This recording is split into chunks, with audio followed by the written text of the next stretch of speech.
ഇപ്പൊ വല്ല ക്യാൻസറോ കുഷ്ടോ പിടിച്ചോണ്ട് വന്നാൽ ഞാൻ നിന്നതാ ഇങ്ങനെ പിഴിഞ്ഞെടുക്കും. കാശ് തന്നില്ലെങ്കിൽ ആ ക്യാൻസറോട് കൂടി അപ്പ ഗേറ്റ് ഔട്ട് അടിക്കും.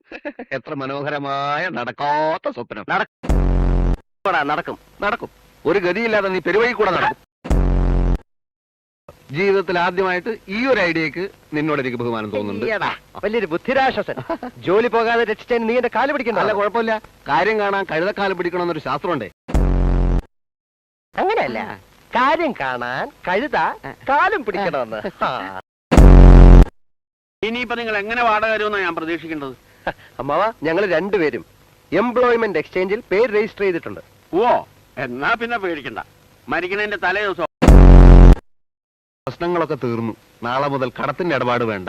2 കിലോ തേങ്ങാ പിണ്ണാക്കതാ. അരിവർഷം നിർത്തിപ്പോ പിണ്ണാക്ക എഴുതിയിട്ടാ.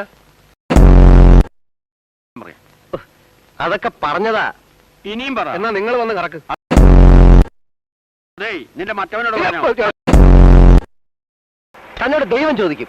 പിന്നെ ദൈവത്തിന് അതല്ലേ ജോലി. പോലീസിന്റെ കണ്ണിൽപ്പെട്ടാൽ അതിന് അറബി പോലീസിലെ മൂക്കിന്റെ അകത്തേക്കല്ലല്ലോ നിങ്ങൾ നീന്തി കയറുന്നത്.